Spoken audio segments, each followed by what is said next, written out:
and also share with everyone. So thank you, Pastor Peter, for this opportunity. God bless you. Amen. Before I start, can everybody see my screen?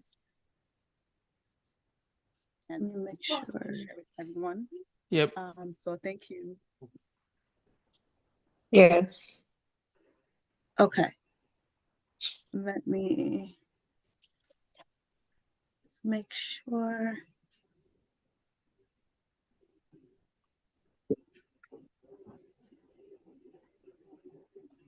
Okay. So to start off, hello, I am Hello. Nana. I am Nana Yabua. Many know me by my father, it's Nana Obri Yabua or Papa Yabua. Um, I am a realtor here in Ohio. Prior to that, I am still in IT, so I work in the banking industry as well as an IT auditor. But I kind of had a bit of a passion to learn more about houses because growing up here, they would tell you, say, wealth is in real estate. That's like one of the fastest and easiest way to acquire wealth for generations to come, and that intrigued my thoughts because I want to be wealthy. I always pray that I want to be wealthy. So if I have the opportunity to be wealthy, why not take the opportunity?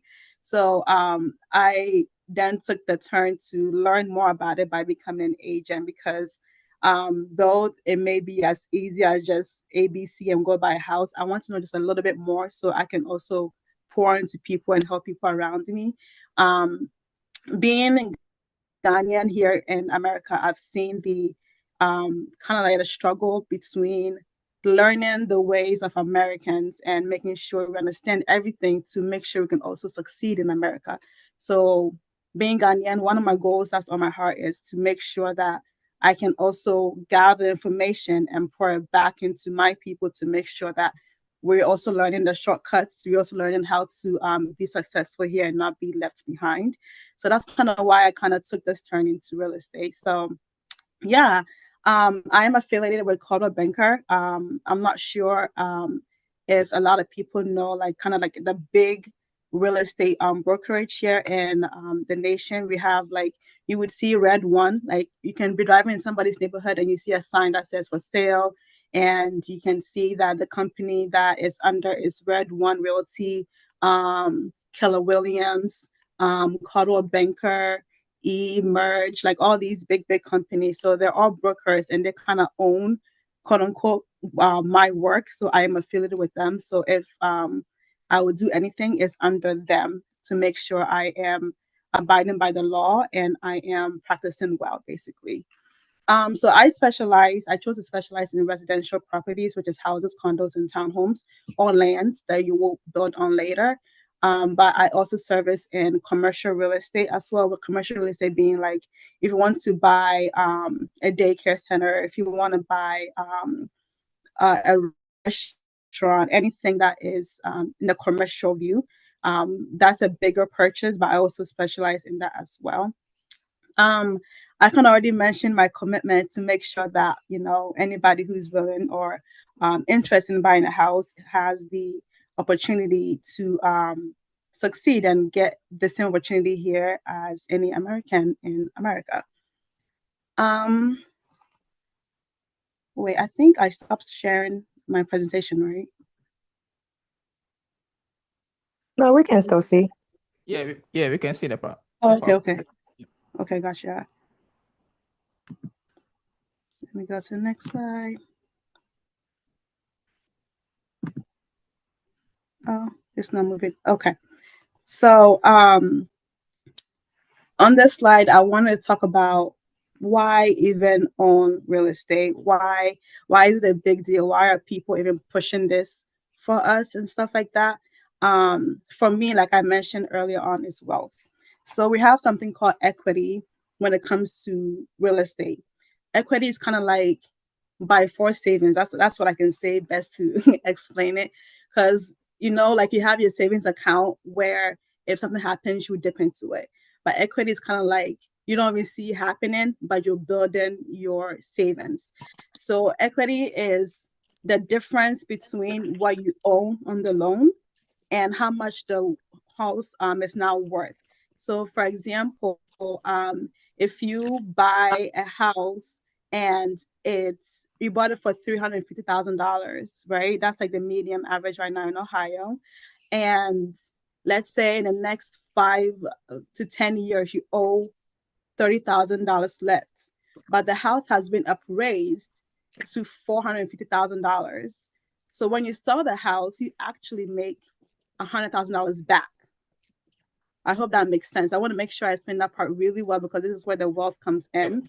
That every time you are paying your mortgage every month, you are actually putting in kind of like quote unquote your savings, where when you buy the house or when you sell the house to somebody else, at that time, what the house is worth, you would then subtract how much you owe on the house, and whatever is left is your pocket money. Yeah. That's what we call savings, like by force savings, or quote unquote equity. I don't know how you feel about that, but to me, I like the idea that I can hop on the bandwagon and buy a house today. And even if it's worth $2 today, and I sell the house in the next 10 years and it's worth $10, then I made $8 on that house. Mm-hmm. That is, I don't know, I think that's beautiful.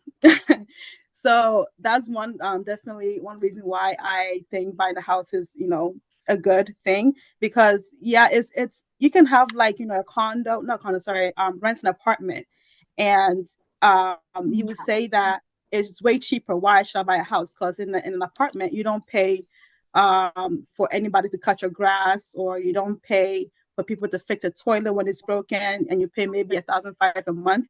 But in reality, what you're really doing is you just throwing away that $1,000, $1,500 a month.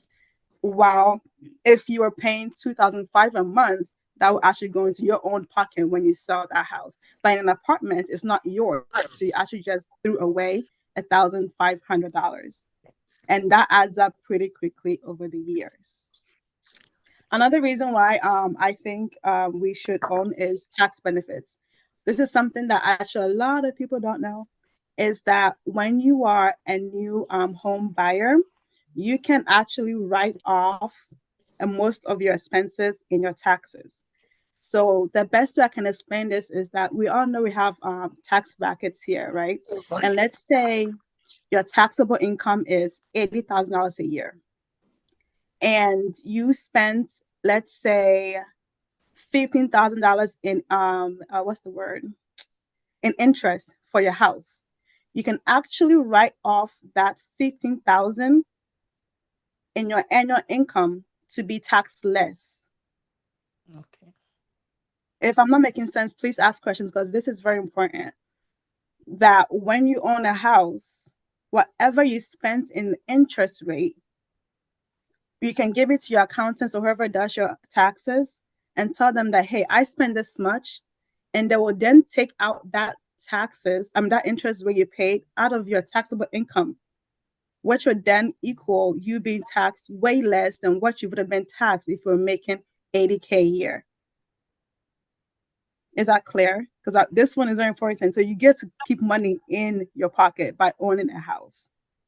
And I think a lot of people I didn't know this till I started studying real estate, actually. So make sure that if you have any questions, please stop me, and I'll explain further, okay?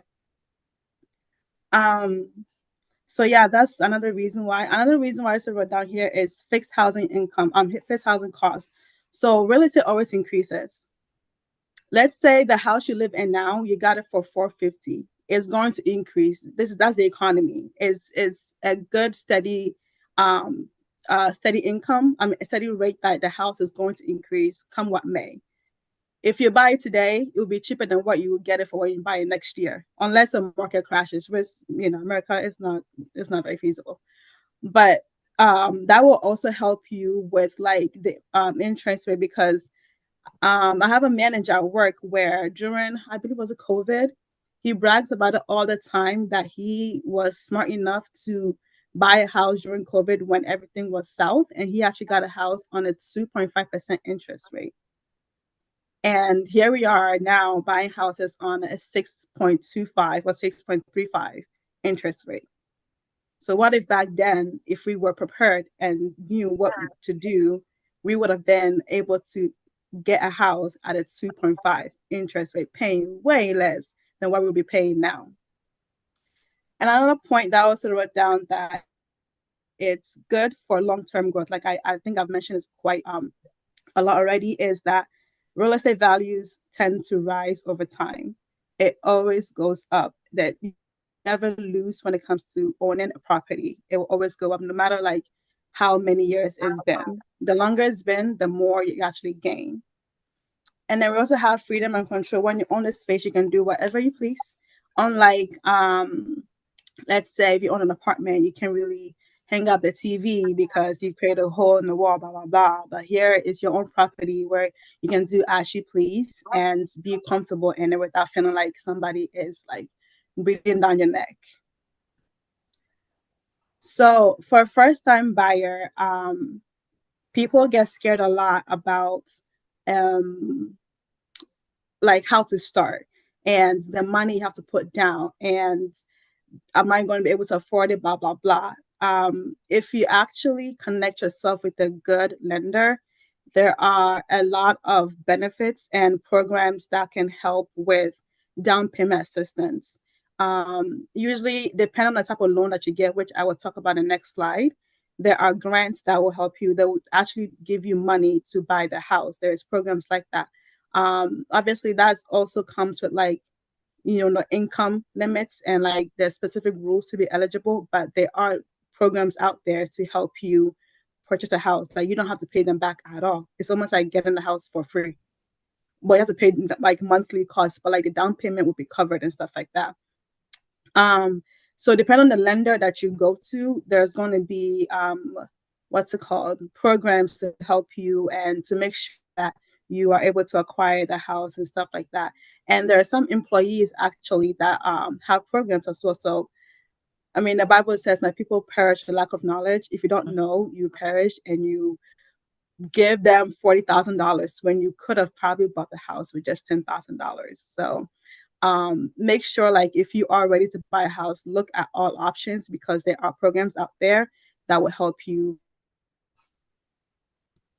So this is like the top 4 types of loans you can get on a house. So here in America, unless you want to buy a house outright, like here I have $400,000, let me buy this house. We have loans that the bank gives us. That's where mortgage comes from.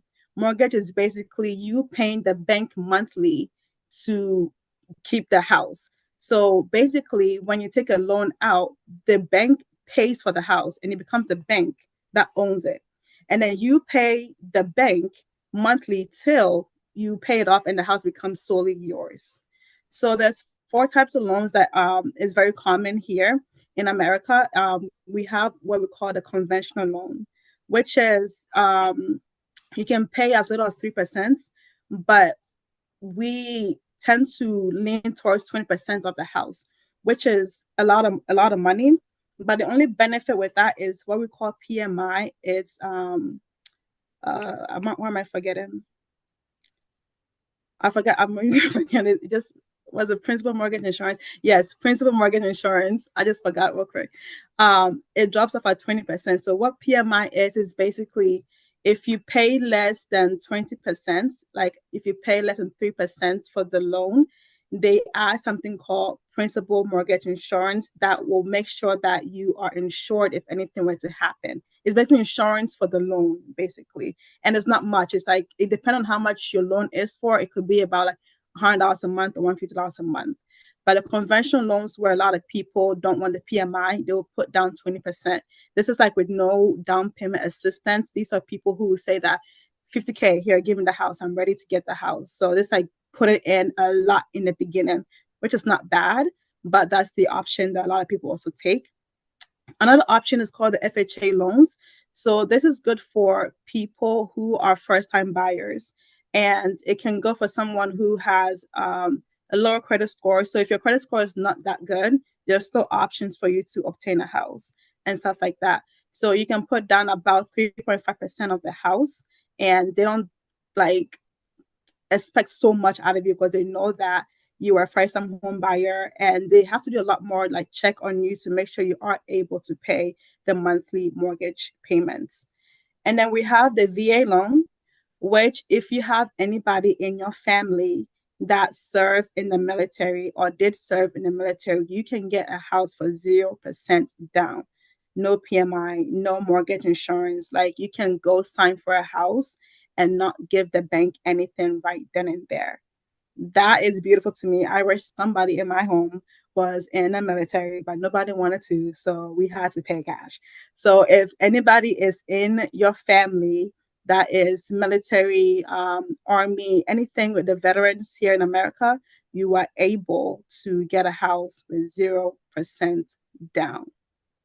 And then we have USDA loans as well, which mostly not a lot of people go for. But that's more of like if you pick a house in what I would say, like, quote unquote, in our language, a crossing, then they're going to basically like throw the house at you, like, hey, take the house 0% down. So that's what we call a USDA loan. So to start by making sure you're able to obtain a house, these are the 5 steps I broke into. Step one would be clean up your credit and saving down your down payment and stuff like that. But the biggest thing I want to highlight is getting pre-approval. So a lot of things, a lot of mistake that people do is calling a realtor like, "Hey, I want to buy a house. Start looking for me." They won't take it serious. Or you will go to an open house and say, "Hey, I'm interested in this house," and they ask you, "Are you pre-approved?" and you say no. They won't take it serious. So pre-approval basically kind of shows that you are serious and you're ready for this purchase, because again, in real estate, it's a sales to sales business. People are looking for who's ready to actually buy. Like, no one is here to play games when it comes to who's ready. Because if you come to the house and you tell them you're interested and you're willing to start the process, but you don't have any pre-approval, they will pick the person who has gotten pre-approval, because that shows me that they have taken the first initiative step to say that I've went to the bank or I've talked to a lender and they said that they can approve me for this amount of money. So getting pre-approval will give you a gauge of how much you can buy. So basically, if I go to a bank right now or any lender, a mortgage company, and I tell them that, hey, I want to get pre-approved for a house, they will run my credit like a soft pull, so it wouldn't hurt my credit as much, and or would hurt my credit at all. And they will say that, hey, you are able to get a house up to $380,000. I don't have to buy a house for that much, but I know that that's my budget. If I'm past that, I would need to put down the difference when I'm going to close a house. So now you have an idea that, okay, I went to the bank and they told me, the bank or any lender, they told me that I can actually buy this house for this amount of money. So now when I'm ready to go to any open house, I'm not going to go into a house that's $500,000 and waste my time and the realtor's time and the seller's time. I know my boundary, I know my budget, and this is what I'm going to try to go for or go below. So that's why pre-approval is important. It shows how serious you are, and it makes you a bit more competitive, because it is very competitive here in a real estate market. Um, the next step would be, like, once you're pre-approved, you talk to your give me 1 second. So my dog is, yeah, barking. 1 second.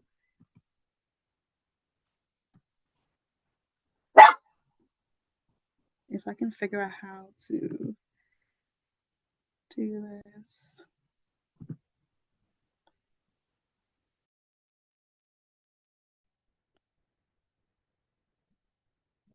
Okay.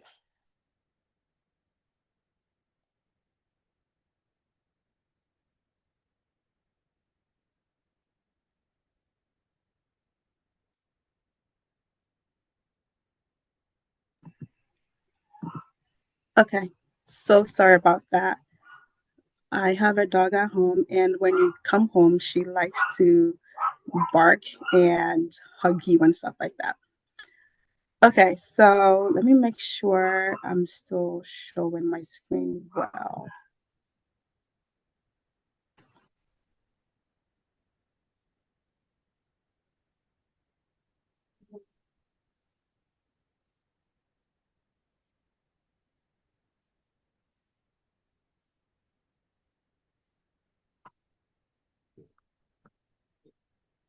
Yeah, the screen was good. Oh, okay. It's weird on my end, but Oh yeah. if you guys can't see it, then that's good. Okay, so where was I at? I was talking about once you get pre-approval, then you make an offer, you talk to your realtor, whoever, well, please me, hey, we find your home. So basically, you get pre-approved and they tell you that, hey, we are able to give you this amount of money. And then once you start looking for a house, you talk to a realtor and let the realtor know that I want this many bedrooms. I want to be in this zip code, this city, school city area. I want to have a basement, whatever you need, talk to your realtor, and then you guys start going out and making sure that you like the house actually and stuff like that. So once you do that, then you make your offer. You can make your offer right in there because you're confident in the money that you're going to put down because you've been pre-approved for it. Excuse me. And then once that's done, you are under contract. And what that means is they start doing you can do what we call inspections on the house. They can do appraisal on the house. You can tell them that, hey, I don't like the fact that the let's say the AC does not really work. Can you guys fix that before I move into the house? So that's like being on the contract, showing how serious you are in getting this home. And there's something called they have an escrow account, which is basically I'm going to put down this money that I am very interested in this house. So please pick me when you get other offers and stuff like that. So that's what we call like going under contract to make sure that everything is good on both sides, like the seller agrees, and then that you also being a buyer agrees. And then we have what we call the final preparations before closing. So before closing, you are advised, I as your realtor, I will advise you to go look through the house again because once it closes, like everything is transferred in your name and you can't do no oops, I'm going back. This is a contract.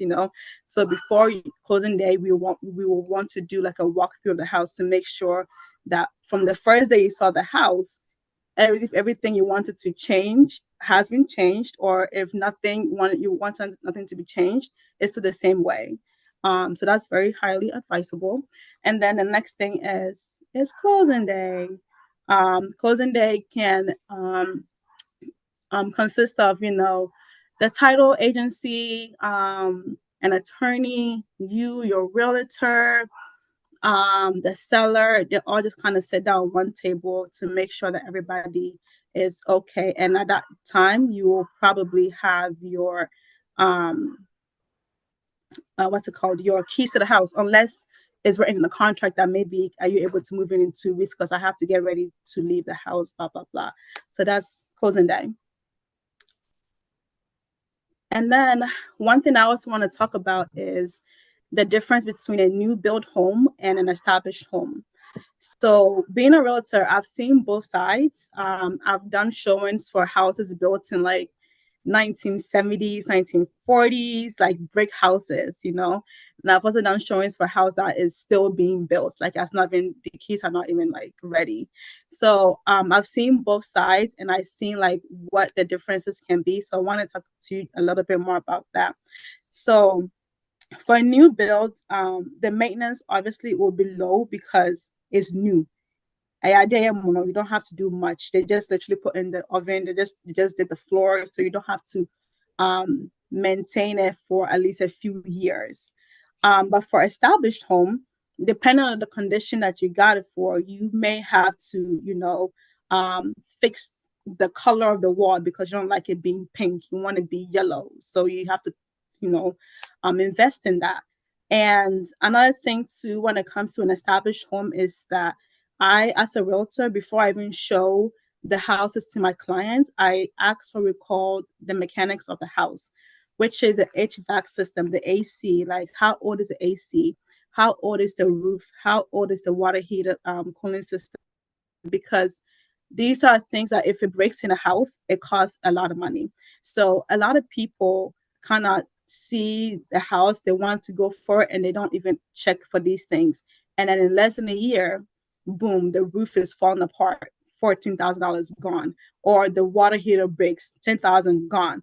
So one thing that like a lot of people, I actually advise my clients on is that like, okay, before we get this house, when did they replace the roof of the house? Because roofing takes about like 20 years for it to like go bad.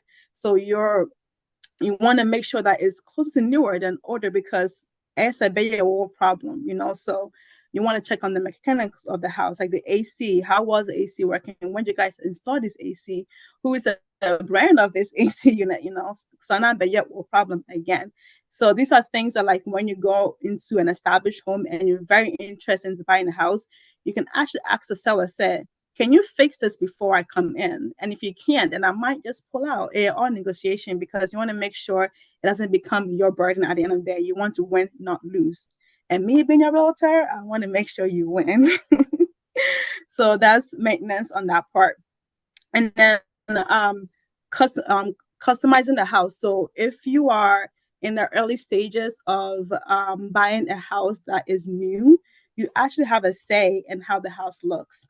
A lot of these builders have what we call model homes, where you can walk into the home and see how their layout is. But then you get to choose your cabinet color. You get to choose the floors. You get to choose how big you want something, you know. So you actually have a say in how your house could be. So when you hear that people are building houses, yes, it may be the same layout as your neighbor, but it will probably not be the same cabinets or countertops as your neighbor because you got to have a say in it to personalize it to be your own. But when it comes to a house that's already established, you kind of do that after you close. You can't do that during the process. But when you purchase a house while it's being built, you can create or kind of like make your home the way from the catalog that they have. And then it can be like, I built this house and I chose the blinds or whatever. When it comes to timeline, new builds can take longer depending on the stage that you're in. So if you went to go buy the house and they just now put up like the woods, it can take about like 6 months, depending on like where they're at and how fast the builders can work. But if it's closer to being done, you can close the house as soon as they're able to give it to you. On the other side of the same coin, if you buy an established home, it can be at least 60 to 30 days. Most houses close in 30 days, in about a month's time to get everything done. So if you start the process, today's October 2nd. If you start today, you can have the house by November 1st. That's how fast you can work. And if you are actually money ready, where you want to pay full cash, you can have the house even sooner than that. You don't have to go through any banking scrutiny and stuff like that. When it comes to location, so the new builds tends to be near a developing area. The area may not be as nice, but they are trying to gentrify the area or make sure that they bring in something new and stuff like that. So some new builds may be further out from the city. Not all new builds, but like mostly of them will be further on the city in the area that they're trying to establish. And the benefit of that is if you get first dips in an area that is still being established, in the next 10 years, the way your house value will increase will actually shock you because in that area, when you first bought it, not sure you get me? So it's like you paid maybe $300,000 for the house, but 10 years later, there's Starbucks, there's Target, there's a new school being built, which then makes that house more worthy, and your equity will skyrocket like crazy. So that's like the benefit of buying a house in an area that's like far from the city. But then again, there are also new builds in like already established cities and stuff like that. And then already established houses are close to the city. You're familiar with it. Like if you go down more so you see so many like houses there. We know the area, you know.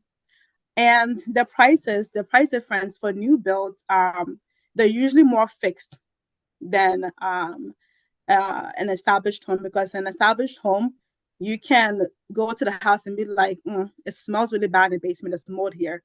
If you want me to buy the house, bring down the price by $5,000. You can negotiate. but it's new build. New builds, they kind of know the value of the home. They bought the stuff. Everything is new. You can't really negotiate it based on how the house looked because they made it nicer and stuff like that. But if you are dealing with a very nice builder, which I have experienced that, a builder can actually say that I am going to give you $10,000 of closing costs just because you're buying my home, because they are also ready to sell and make sure that their work is, being seen and stuff like that. So some builders are actually willing to give you incentives, like they will probably give you a lower interest rate. They will probably give you money. They will probably give you a fridge and stuff like that. So new homes, depend on your builder, you can have some like benefits from that. Established homes, you can negotiate because bibi with it, or you want something to change for your liking.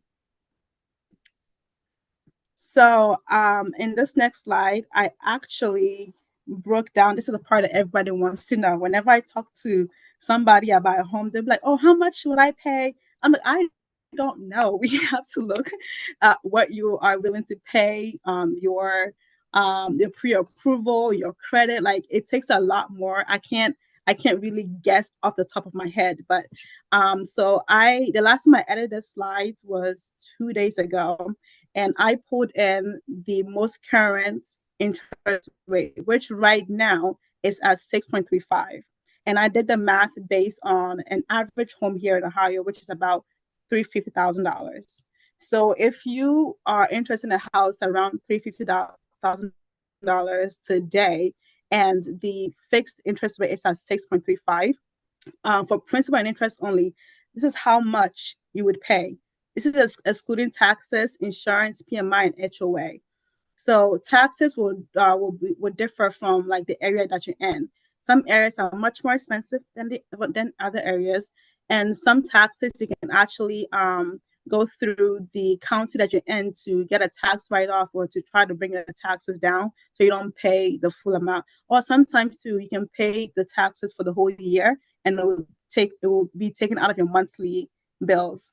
And then insurance, you do not want to own such big what's it called, property, and be responsible for a whole house that's almost $500,000 and there's no insurance on it, because anything can happen, just like how you have life insurance or you have insurance on your car. You would want to have home insurance, because God forbid your roof falls apart and your house breaks down, you want to have something to fall back on. Insurance is always a good idea. And then PMI, I mentioned earlier on, was a principal mortgage interest. That's if you put down less than 3%. If you put down around 3%, they will add insurance on your mortgage. And the HOA is Homeowners Association. Not every area has that. That usually comes with condos, where they have, like, I would say, like an association in that area to make sure that the area is safe, is clean. They have like events. Like the neighborhood we live in right now, our HOA, every month they throw like an event at the park. We don't go, but it's something to allow the neighbors to be familiar with each other and have like a bond or whatever. So not every area has that, but some areas do have that. So if you were to buy a house for $350,000 and it is at a 6.5 interest rate, and you put down 3.5% down, so that's the FHA loan for first-time home buyers. For your principal and interest, you will be looking around $2,000. Now, if you want to add taxes, insurance, PMI, and HOA, I would think about $2,500. Now, that sounds like you're paying a lot for a place of living, but think about it again, where it's like equity, equity, equity. Like you're actually putting this down for your pocket, that come what may, if you were to sell this property, you actually gain a lot more back. So that's the benefit of putting down for buying a house, really, because being an apartment, you probably would not be paying unless you live in a high rise, a very nice place that is in downtown somewhere, you'll probably be paying like half of that. But in the 10 years of you being there, you've actually thrown away all that money. But if you pay just a little bit more, And in 10 years of being there and you try to sell the house, you're going to make at least $100,000 back, depending on like the value of the home, which is a pretty good gamble for me. I don't know, but I would take that. Yeah. And then the next one will be for the 10% down if you want to do the conventional route. So as you can see, the more you put down, the less you pay monthly. So 10%, you'll be paying 1,009. Let's say if you add 500 more, that's 2,004 for everything in total. And if you put 20% down, which a lot more people do, because it brings down your monthly down to 1,700. So one of the things that like depending on like your savings, you can do 20% and have a very low what's it called? Very low monthly payment, or you can do 3.5, put down 3% and keep money in your pocket. But then you have a little bit more to pay. But then the benefit of that as well is that most people they kind of play the long con where it's like they know interest rates drop and rises as time goes on, right? Like for example, my manager bought a house I mentioned earlier at 2.5.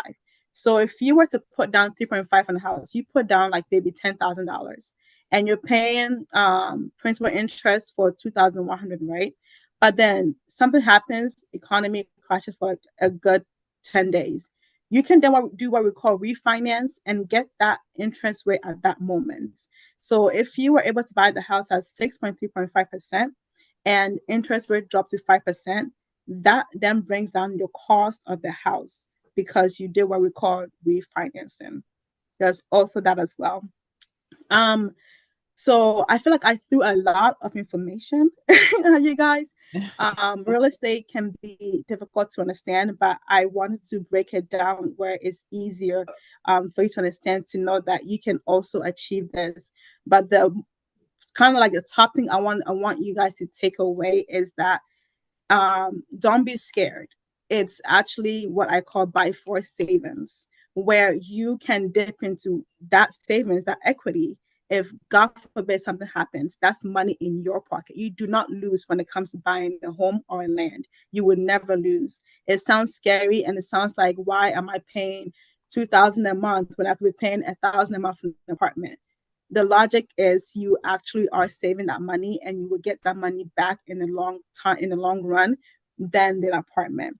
So that's why I'm very big on this as well. So know that it's not like a hard thing and it's not like you have to go through hoops. As no, anybody can be part of this as well. And you may think that, yeah, I don't make enough, but like I mentioned earlier, there are grants, there are government grants give you money to buy the property and things like that. So yeah, let's begin your home ownership journey.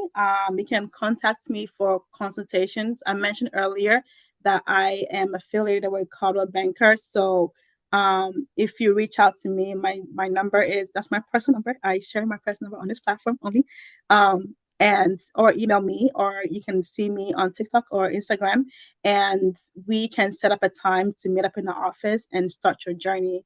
It's not hard. You can do it too. And you can also say that, yeah, I have a way for my kids to have a piece of this wealth that I am building over time. So yeah, that is the end of my presentation. If you have any questions, please, please, please ask me, because I want you to understand this in the easiest way possible. Wow, wow, wow, wow, wow, wow. Okay, so please, if you have any question, we can. So Francis, I want to find out if you have to be an American citizen, permanent resident, before you can buy a house here in America. That's actually new to me. I've never worked with the latter, but I want to say yes, you need to have like your, what's, I think it's called visa green card. But I can look into that more because I've actually never worked with the latter before. okay, so if somebody has if you have maybe a green card or is it not possible that you can have your house? No, green card holders, you can have a house, but Yeah. I don't know. I think that's the threshold, but I have to look more into that Okay. and Thank you. I'll give you an answer.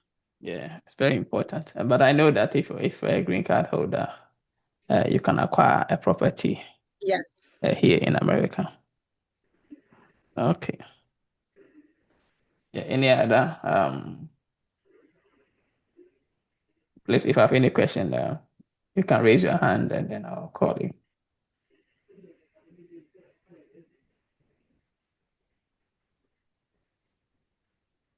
Also, Fukunto, I have a Yep. recommendation, I think. Okay. So what I've seen here is that when you are buying a house or even a car, and then you have the pre-approval, it works magic for you because they know you already have money sitting somewhere. Oh, good. So it makes everything easy. Mm-hmm. So I would say even if you are buying a car, just go for the pre-approval. Like make sure you have it. Else they're gonna Mm-hmm. run your account maybe 30 times, your social Mm-hmm. security maybe 100 times. You see that it just pops up on your phone. This one check your credit, and then it Mm-hmm. will reduce your credit. Yes, Yeah. yes, So I would say definitely. that it's Mm, better to get a Definitely. pre-approval before you go into some of these things. Yeah. No yeah. one will take you serious if you don't have a pre-approval. They'll look at you like, what are you doing here? To be honest, because it shows that you've taken initiative, you're actually serious about this, and they know your budget as well. So pre-approval is very, very, very important. So yeah, I definitely agree. Thank you for saying that. Yeah, thank you. Wow. Okay, brother Michael. So my question is, as you being a realtor, buying the difference between buying a new house and a house that it's already built or already been existing for a while, which one do you recommend? Oh man. Um Me personally, I'm modern, so I like the new builds, right? But the benefit that if I wasn't somebody like looking for the aesthetics, because my party I would say the older houses because the structure of the homes. Like I showed a house and it's fully bricks. And in my head, I'm like, if anything were to happen, that house will stay. But new builds nowadays, most builders, if you're not careful, are going to cheap out. They're going to use cheaper wood because they want to do it faster and cheaper and make the money. So you have to be very careful on that. So I actually recommend if you want to do a new build, you have to do your research on who the builder is. Do they actually know where the mouth is, you know? But it's also safe to also go like the very older houses if you don't care for like the new aesthetics or if you're willing to invest in how your house will look newer, if that makes sense. Can also Yes. what about the location too? Because Yeah, yeah, sometimes yeah. I was it about to will ask force you the to buy location. maybe an old house. Yeah, that too. Yeah. Okay, good. So we are still Okay. waiting for you. Okay, so I have a Okay. question So there. Okay, so continue, bro, so Mike. correct me if I'm wrong. I overheard. I haven't bought a house yet, but I overheard that aside putting down your down payment and everything, the bank also check if you have certain amount of money in case like you lose your job or anything happen. Is that Yes. true? Oh, okay. Yes. So Okay. all that also comes with the type of loan that you get and how much the house is for. So I've worked with a client that they were pre-approved for 380, right? And if they wanted to get a house at 380, they needed to pay off a credit card bill to show that at least you can pay the house over time. They needed to see a certain amount in her savings, right? But then she decided to go way lower, where she actually bought a house for two something, and she didn't need to pay off a credit card, and how much she had in her savings didn't matter much because the monthly payments were then lower. So depending on the type of loan you have and how much you take out, they will have requirements for you when it comes to your monthly outcomes, like how much are you paying for your credit cards, your car, blah blah blah. So there's that, but also very much depends on the amount of money that you're requesting from the bank. Titi, okay? Okay, okay. Thank you. This is Ruby. I just have I just want to suggest something. So I heard somebody asking if they should go for like a modern house or old house. Um, the little I know is depending on what house you want to buy before like closing, right? You have people coming to do inspection. So even if the house is old or if it's modern, based on the inspection, the examiner will let you know if that house is livable, if you can live in the house, or if they will recommend that you go look elsewhere because the cost that it will come with fixing the house will be too much. That's just my opinion too. My Yeah, little for sure. Let's go a little deeper on that one, because if they say the house is livable, then you're like, okay, yeah, let's go buy the house. But there is some things that, like, I have seen personally that the builders, there's good builders, I'm not gonna debunk them, but some builders who are cheaper and lazier, let's say the paint that they use, if you were to use a better builder, that paint, even if you scratch on it, you won't even see a mark. But then there's other people, the paint's almost, a little scratch and then it's black. So the livable, they will say yes. But then you being careful in your house where don't jump too high or don't jump too much and the fall is breaking. So there's also that as well, where the materials they're using is livable, but is it good enough in the long run? Wow, good. So I have a question for about the first time home buyers. Mhm. I want to add that it apply across board. Like I heard somebody was saying that if you are a first time home buyer and you decide to buy your house at a certain place or with a certain cost, you will not be qualify for that free loan or um, that grant that they give to people to help them to buy their house, that free money. Does it depend on the area that you want to buy your house? Like if No. you're a So first time, um, the FHA loan is nationwide, so it doesn't matter where. I'll say that. And I don't think I've seen in my little knowledge is that I've not seen anybody say my first home I'm going to I'm going to get $1 million house. So there may be that like limits, but I have not seen that personally, because no one really says my first home I'm going to go buy $1 million house and they're needing that kind of assistance. And then two, so it's not quote unquote free money. It's just you keeping more money in your pocket. So if you're a first time home buyer and you use FHA loan, you can put down 3.5% of the loan. So you have to pay it at the end of the day in a monthly, but you wouldn't need to put down $20,000 compared to the person who's putting down $50,000 for the house. So it's not free money. It's just easier for the first time home ownership to say that, hey, I want to own a home, but I don't have this much right now, and stuff like that. But the limit or the cap on it, I am not sure, because I have not worked with anybody who said I'm a first time home buyer and I have $1 million house that I want to buy. And it does not matter where you are, because it's a nationwide loan here in America. thank you. Of course. Michael, is your hand still on? Yes, Francis, yes. so do you have any other question? Yeah. My next question is, how sure are you as a first time home buyer, your realtor and that of the bank is not, you know, taking advantage of you? Because mostly I think that's what make people get scared to go buy a house.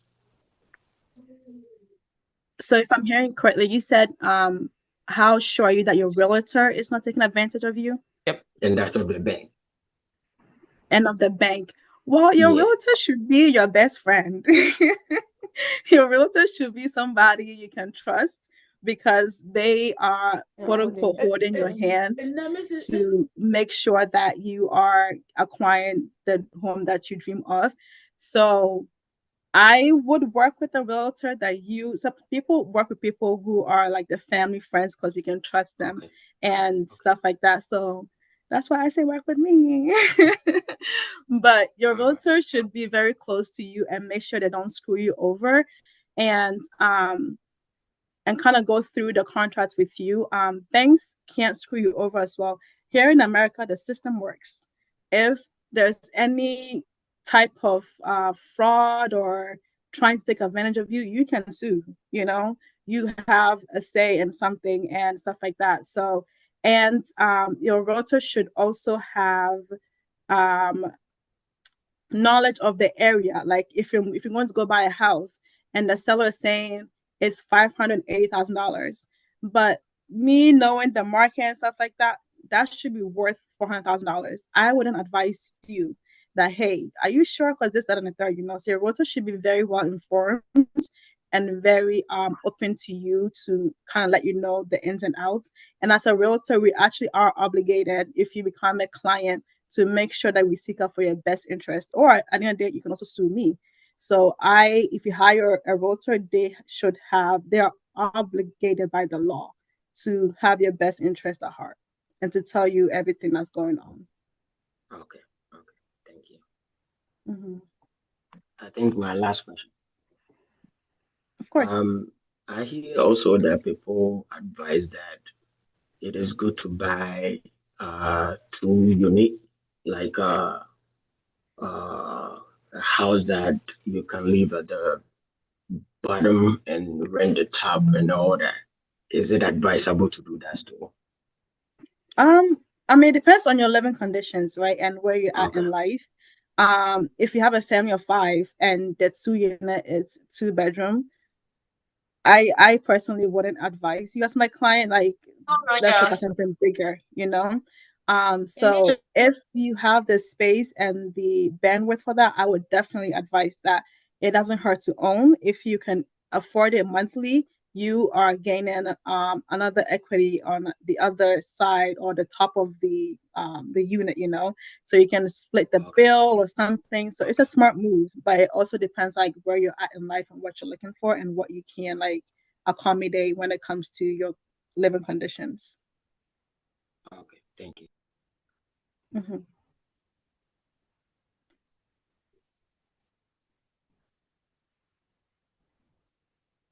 Okay. Any other question? Those of you who are interested in the. Okay, so let me ask this question. Um, if somebody wants to go into real estate, does the person have to have any qualification as far as this job is concerned, like to own a property or to rent, to buy a property and then rent them, or to buy properties and sell them? Because over here in America, everything you need to have, the right to do. Can anyone just um, invest in real estate without any proper, Qualifications. yeah, qualifications? You have your money, can you just go to the market and buy and sell and buy and rent? Yes, that is the short form. Is money talks in the real estate business. You don't have to have a college degree. You don't have to be, any big person. You have to be like, I want to get this done before I own property. You can have the property based on money, and how well informed you are. So let's say, to be an investor and somebody comes to you that, hey, I want to invest in this apartment building, and I need an investor of like $100,000. You have that money, you can invest in it or take out a loan and stuff like that. So qualifications, I'll just say no. What you're getting yourself into, learn a little bit more about it before you enter into such big contracts. That's the only thing I'll say. But no, it's as easy as I want it and I can go get it if I am ready and I know what I'm doing. Thank you. Francis, is your hand still up or?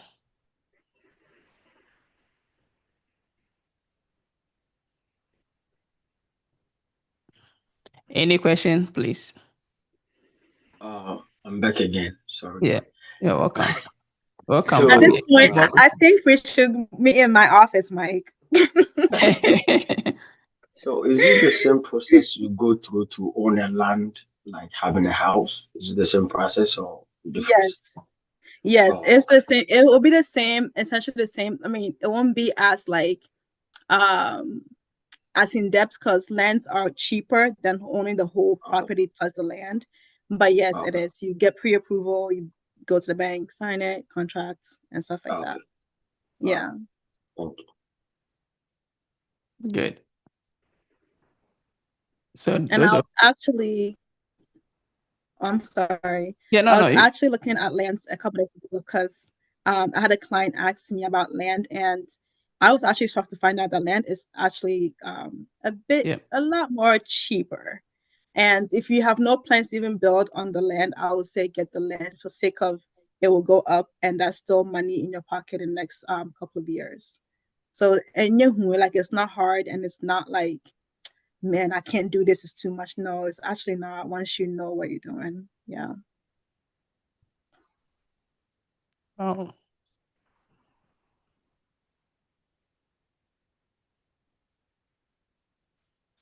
okay. Is there any other question, please?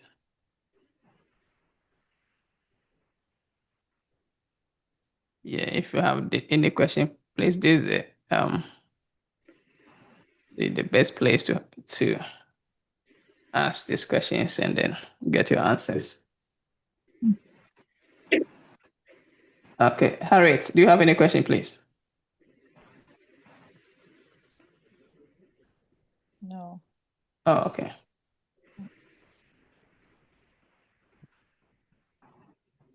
Well, I guess my question would be that after this, does it feel like, oh, I can actually also acquire property, or I need more information? Because I know prior to this, you probably know some stuff. So it's like now that you know some stuff, does it feel like, oh, it's maybe? Yep, very important. It's an eye opener. Like, for example, what Mike just asked about acquiring land.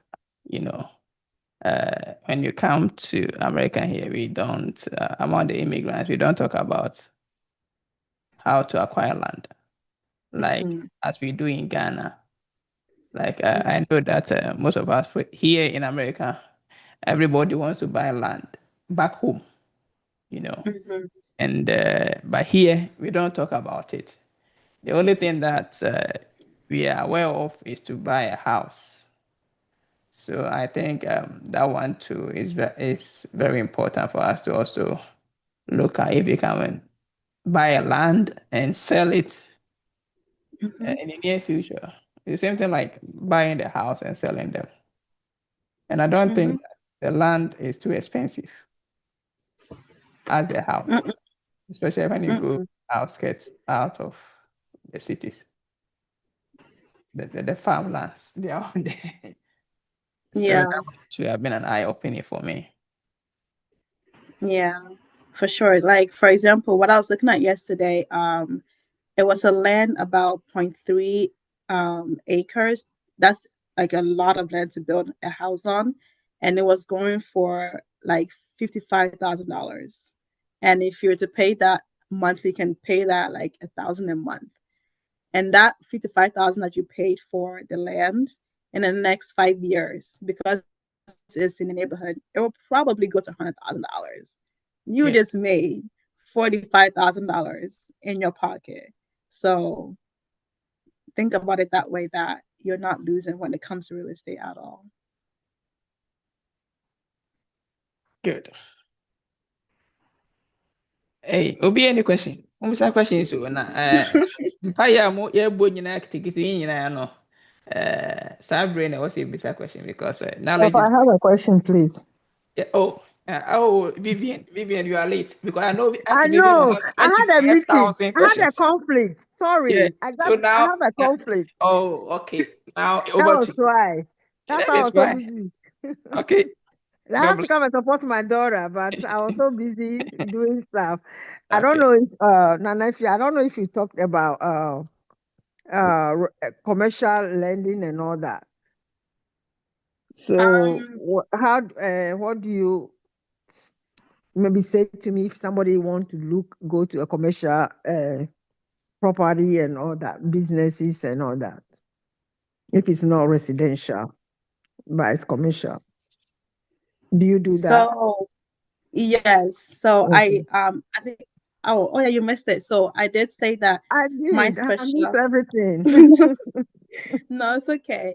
My specialty is in residentials, but I Mm-hmm. also have the connect to get into commercial real estate because Mm-hmm. that is like a bigger transaction. It takes a Mm-hmm. lot more. Like I'll probably have to work with another realtor, and Mm-hmm. stuff like that. So I do commercial real estate as well. So that I think I mentioned earlier is like the restaurants, the Mm-hmm. bars, the churches, Mm-hmm. I can't even think right now. The gas Mm-hmm. stations. Okay. So yes, definitely there is commercial lending available that I can also assist with. And do you do out of state, like where I am? Right now, wait for me, I'll get my license there. Oh my goodness.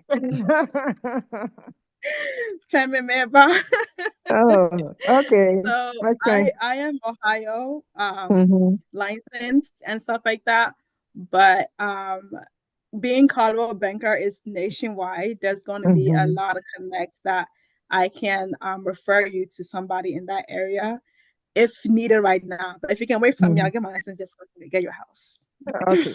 I'll wait for you. But Okay. So then in that case, um, what are the requirements for the commercial uh, purchases? What do one need to get one? Do they do it like, how the residentials, they need income, they need this, they need that? Is a commercial the same way? yes, there will be down payments, there will Mm-hmm. be credit requirements. You need to Mm-hmm. show proof of funds, like how you make your Mm-hmm. money, Mm-hmm. um, a loan structure. So I'll say yes, it's the same way, but because it's a bigger purchase, I Mm-hmm. think I had a realtor talk to me about like they have to have like a collateral in case Mm-hmm. you fall through Mm-hmm. something has to be leaning on something. So essentially is the same way Mm-hmm. as purchasing a home, but the only difference I would say is like a collateral and stuff like that. But Mm-hmm. yeah, and also if it's like a business that you're trying to Mm-hmm. do, the Mm-hmm. lender will probably ask for like a business plan. Yeah, Like okay, why do that's you my even next want question. this? Yeah, why do you Okay. even want this bill? Like let's say if you are a gas station, they will say like Mm-hmm.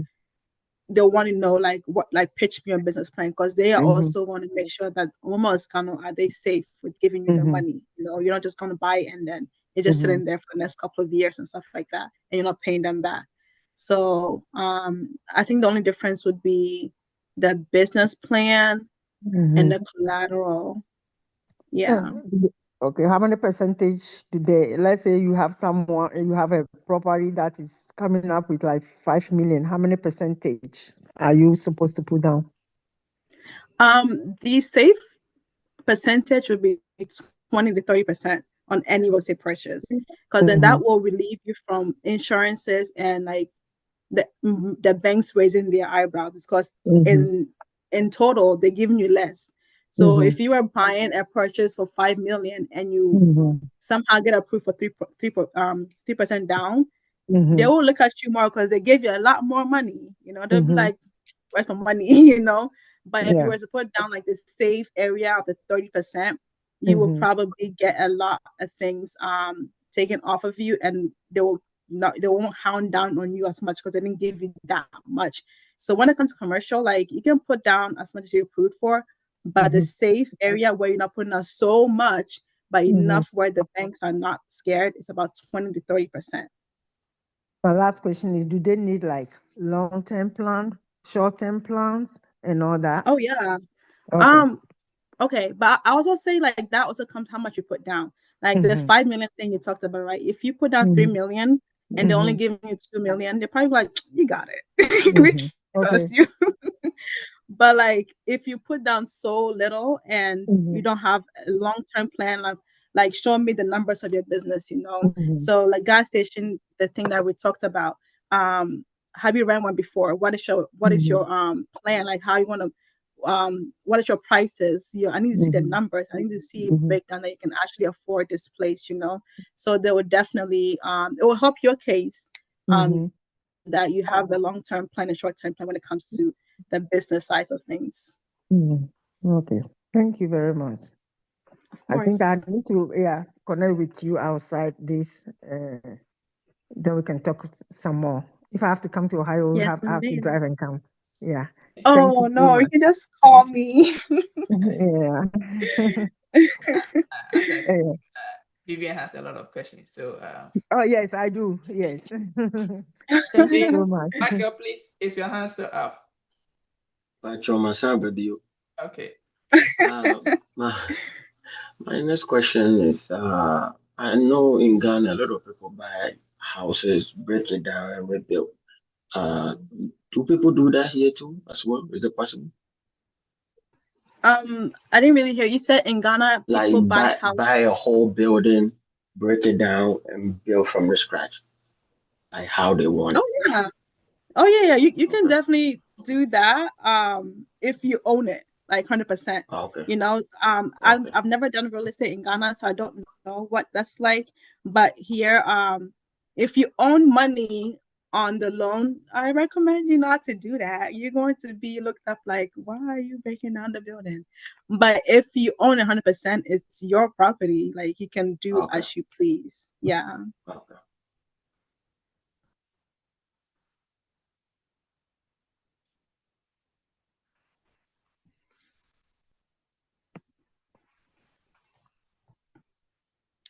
Any more questions, Papa you Kunto, can guys? I ask one more question, please? Can I be asked to, if you want? Okay. Okay. So Nanefia, so like again, the commercial, is it advisable if you find a place that need a lot of work to Um, so buy that and can go invest both on that? ways. Mm-hmm. That can go both ways in commercial and residential, right? Mm-hmm. So, if you buy a place and they give Mm-hmm. it to you for 20,000, Mm-hmm. and that place is like you see potential in it, Mm-hmm. but you have to put in 50K Mm-hmm. to renovate. You Mm-hmm. then have to think to yourself, okay, so that's the total of $50,000 I'm investing in this place. Mm-hmm. Is it worth it? Given the area that it's in and what Mm-hmm. business or what kind of house it is. Mm-hmm. So even if you look on the residential side, it's the same on commercial, Mm-hmm. where a lot of people go into like the bad areas and a beat down house they buy for like 100K.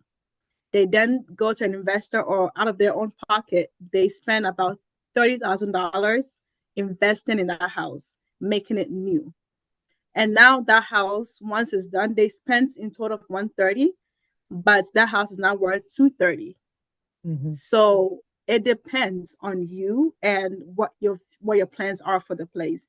If you're willing to keep it longer and you want to invest in it all now, it works out. But if it's something that you when the math is not mathing, you just have to let it go.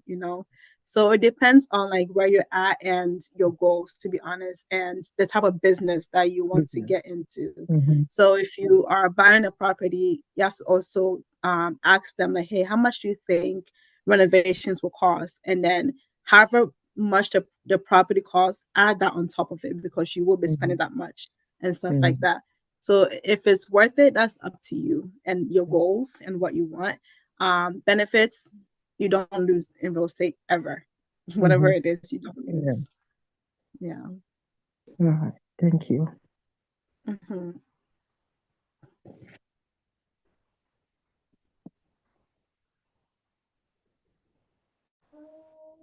Oh, I'll also add that from that question, like even if you're not looking to be a homeowner, you can be a real Mm-hmm. estate investor, and you Mm-hmm. do not need to go to classes for that.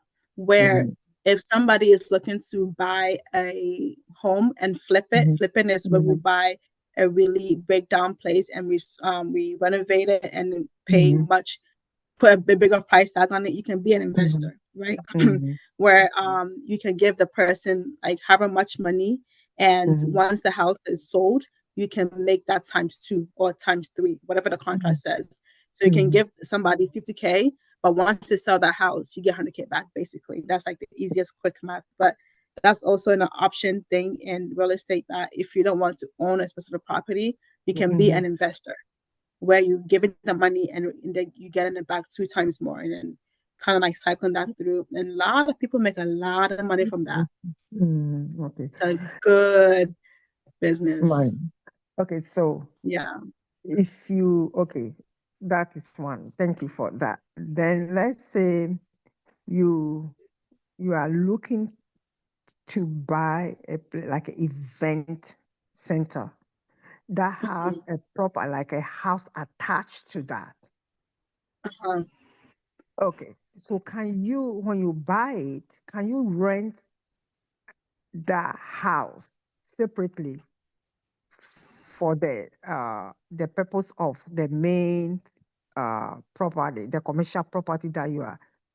So like there is a location big. It's like Uh-huh. about okay, and then there is a 5 bedroom attached to the location. So the main Uh-huh. purpose is like you want, let's say you want to use that place for event or a rental hall and all that. But then there is a house attached, Mm-hmm. a house with that needs a lot of work to be done. Mm-hmm. So is that also so like if you buy that something like that, you own something like that, how benefited or how can the house benefit to you? Because if you are renting the place for parties and all that, and you rent that place for a residential or all that, then that means you are disturbing the tenant, right? Can you Mm-hmm. use that as an Airbnb or something? Is that possible? So yes, like off the top of my head, before even Mm-hmm. thinking deep about it, that's a sweet deal. You just got a two for one Mm-hmm. package. I mean, I don't know the price Okay. tag and the location, The but price that I'll you call you can. behind the edition. I'll call you Yes, later. ma'am. Yes, ma'am. But yes, I Mhm, think you can definitely rent as an Airbnb, and it mhm, can be a disclaimer. By the way, it's mhm, right by the event center, and mhm, I'm pretty sure events don't happen every day of the single mhm, week. So mhm, if it's a disclaimer on the house that hey, if you're willing to live here as renting or Airbnb at this time to this time, there is going to be this and that. So at that point, mhm, you've already kind of set the boundary or the standard with the tenant. So with mhm, that, you can own a 5 bedroom home, rent mhm. it out, and then sell that in the next couple of years and make that Mhm. money back. Okay. You never lose Mhm. for that. That's a sweet deal. Oh, Like okay. what you telling me, like, wow, this is okay. Yeah. Yeah. I didn't want to go. That's what I'll call you later, then we can talk about. Yeah. But the thing is, Yes, now you are not ma'am. here. You don't have our um Because of you, I'll get my license in Delaware. I know. We'll talk about it later. Yeah, I have a You have no idea how I was rushing to come and join this, the topic because Papa keeps posting. I'm like, I don't want to miss it. But then so I'm sorry that I'm Aw. asking backwards questions. I didn't join early, No, so no, you're fine. You're okay, fine. It's giving me the opportunity to explain a little bit more. So it's okay, good, all right, thank you. of course. So, Harriet, you can ask your question, please. okay, I have a question. I wanted to find out the investment that you were talking about. How do you go about? Mhm. And you also have a minimum amount that you have to start if you want to enter into it. I would say connect with a real estate agent, aka me, because Okay. investors, you wouldn't have access to like what we call the MLS, right? MLS is basically we get to see everything that's listed here in Ohio. So if you want to see how much this house is going for, where it's at, blah, blah, blah, we have access to that. And then with that, you can also connect with a lender to see what your limits are when it comes to giving out, quote unquote, the investment money. So I'll say the first step is connect with the realtor, and they will also connect you with a lender and stuff like that. You don't have to put down like the biggest amounts. You can do what your pocket fits. It doesn't have to be just one investment person on the property. It can be more than one. So I would say the first step is to connect with the agent and talk more about that. So if that's something you're interested in, we can definitely work together. So being an investor is not like mentor diamond, we're working together. I'm finding the properties for you. And if I'm the one that's building the house or whoever buys it, we're all working together as a team to make money, basically. Okay. All right. Thank you. God bless. Yeah, but that is a very easier route to make money. Mm-hmm. You kind of just sit back and watch your money work for you. You pay them however, and once the house is sold, boom, you're done. Like I have shown a house where it was East Livingston. They bought the house for 125, and when I was showing the house was being shown for 280. They made over $100,000 on that house. So by just investing in it and fixing the inside, that's it. So real estate investment is also a very good route to make money. Okay. Thank you. Right, please. Yeah, thank you very much for the opportunity to ask this. I've seen where I live in North Carolina, and I've seen the prices going down pretty quick. We are in the process of acquiring a property. We went through the building. I mean, the what you said, the model house type. We are building out of outskirts, like about 30 minutes from where we currently live. And I've seen, even though 20 minutes from where we are building, the same house is like 170 less than where we are currently building. So, but I still see, because we are outskirts, I still see the already like active areas, the prices are going down. So I'm kind of thinking, I mean, where is the direction going now? I mean, because we've seen a very significant increase in the prices. So for it currently dropping, I'm like, I mean, is it going to keep going down, or where is it heading for the next couple of years? Um, there's lots of questions that I would have to ask again to stand on that. So one would be like, are these houses vacant that is going down? They are not vacant. Yeah, like our next door, um, they listed their house, and it now it's taking a little bit longer for them to sell. So how much it was listed, I saw it was sold way less than that. They listed it for like 465, and it was sold for 410. And even we are Okay. renting where we are renting, I when I checked the price was like 445, like 6 months ago. Now it's dropped to like the value, like obviously it's not the accurate, that the perfect value, but it's now that's now dropped to like 410. So I'm like, it Mhm. looks as if the prices are going down. Mhm. Okay, so then I would ask, like, how are the owners upkeeping the house? So let's say the neighbor who sold for 410, and then somebody came and looked at it, they're like, your HVAC system is old. I will have to replace it next couple of years. The only way I will buy this house is if you drop down the price, right? And then once somebody in the neighborhood drops down the price, it gets looked on like, why is your house this cheap? So then it also brings on the price of the area. So that's why HOA is beneficial in that form, where it actually helps with the upkeep of the house. So for example, where you're at, it can be the location, it can be the fact that somebody decided to sell for that low.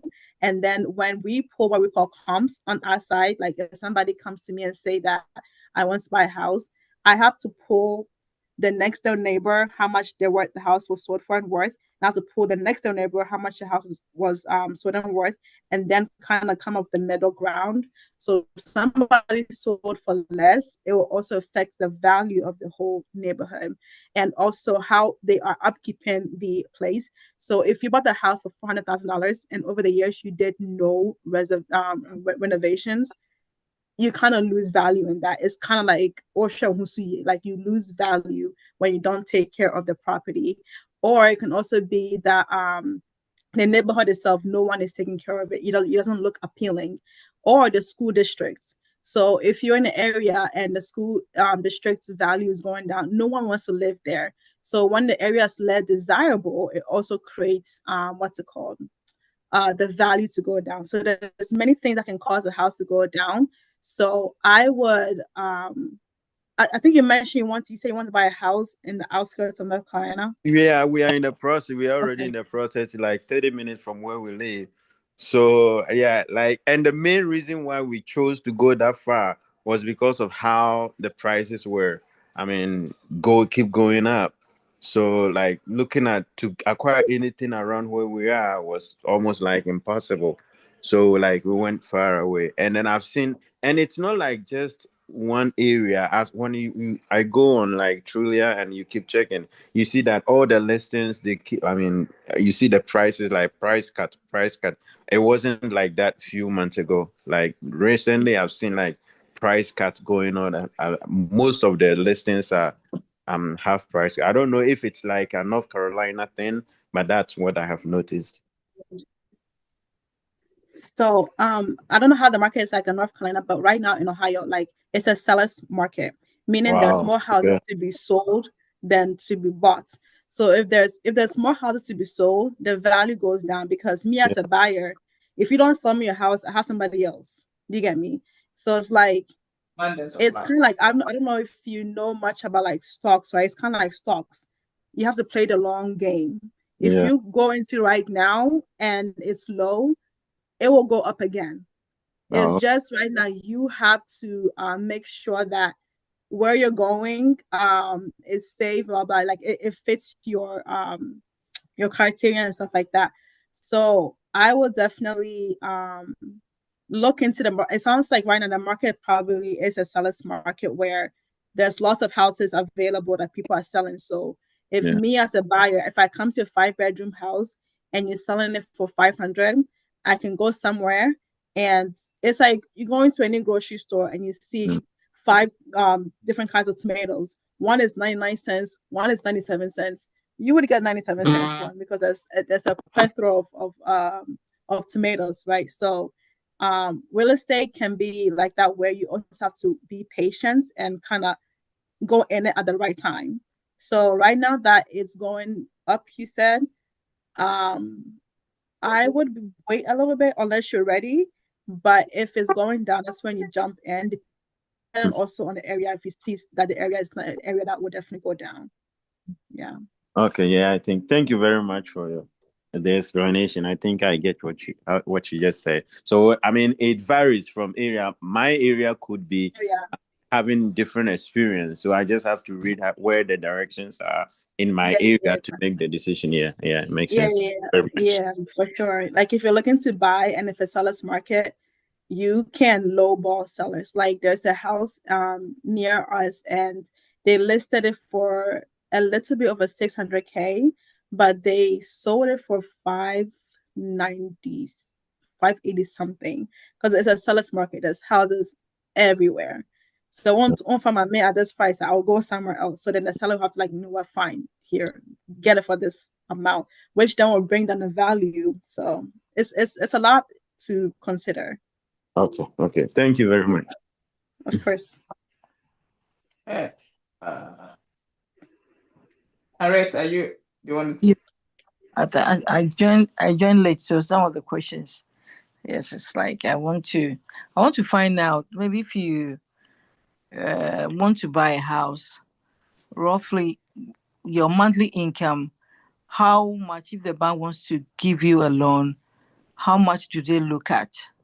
Maybe what percentage of Like for example, maybe you're earning maybe 3,000 a month or 4,000 a month. So the banks, what are they looking at before they give you the loan? Maybe 5% of your income monthly. Like how would you know how much you'll be paying monthly? So I'm trying to get to this slide here. So depending on how much loan you're taking out is how much they will look that you are making. So I'm sure we all are familiar with like renting, right? So when you rent, they want you to make like what 3 times more the rent of I don't remember what it is, but it's the same idea, right? But what they do is they would do what we call debt to income ratio depending on how big the loan is, right? So if you are looking for a $350,000 house and you are only putting down 3.5%, the loan, if as you can see on my screen, the loan that you're taking out is $338,000, right? So that's pretty big. So then they look at how much you make monthly. If you make $5,000 a month, but you spend $3,000 on debts, they will probably most likely deny you.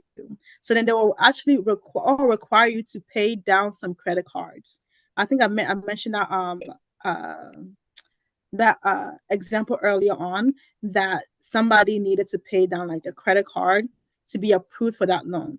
So if you are putting down just 3.5%, and it's how much the loan you're taking out, but then you make $5,000 a month, but then when you look at your bank statements, you spend so much, which then makes you like, are you financially responsible, really? So it's like they will probably tell you that before we can give you this loan, pay down this credit card bill or like to prove that you are able to afford it. Because what they're not going to do too is put you in a place where you're going to financially become what we call house broke. We're not going to give you the house. And then once you pay for a mortgage, you don't have money to even buy food, So they're going to consider that as well. So it all depends on like the price of the the price of the loan and how much you make monthly and how much you are in debt.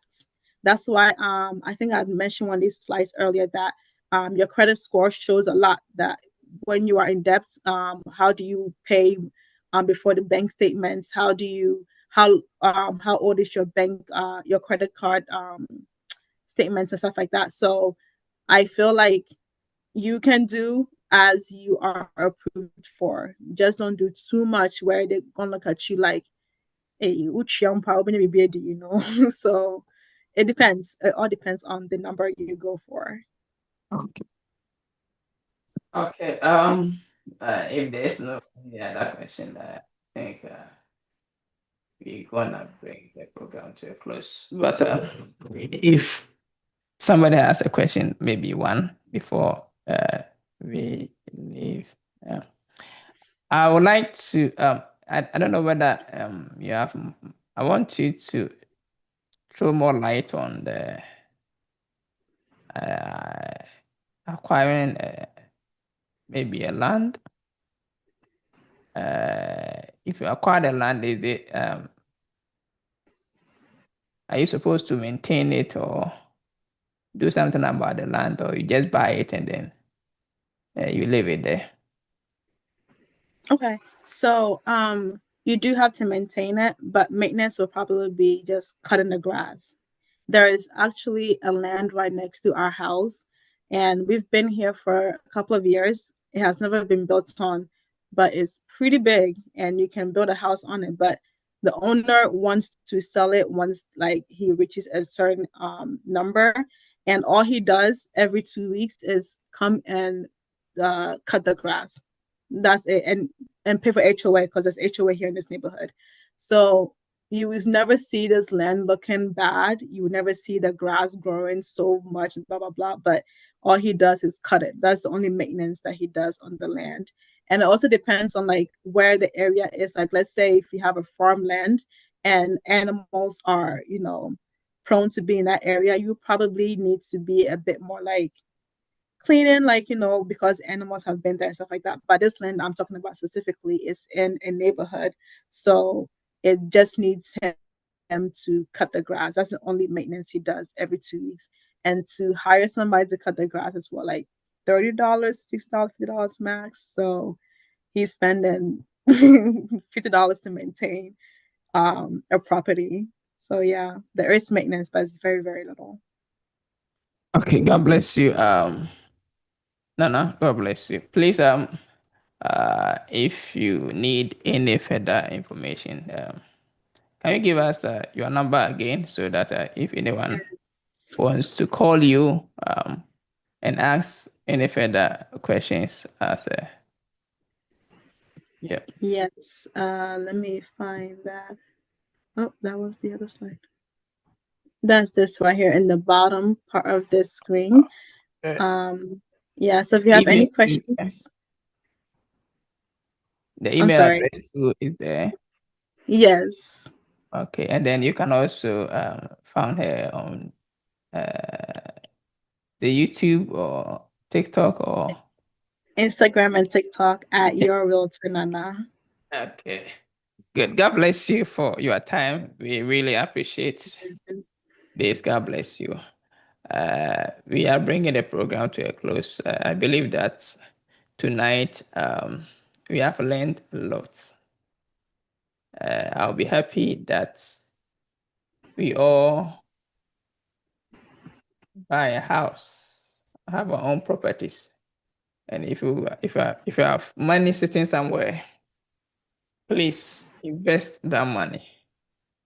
Don't allow the banks to use our money for their own profit. Invest. And one of the areas that you can invest is real estate. Because as for houses, people always need a place to live. So if you have any money, you can invest in real estate. Let us also buy properties. Yes, let us also buy properties. As you are building in Ghana, you can also build here. As you are buying land in Ghana, you can also buy land here. So let us also go here. Sometimes you don't even need the physical cash to buy. The banks are there to help us to buy lands, to buy these properties. So let us make use of all these opportunities.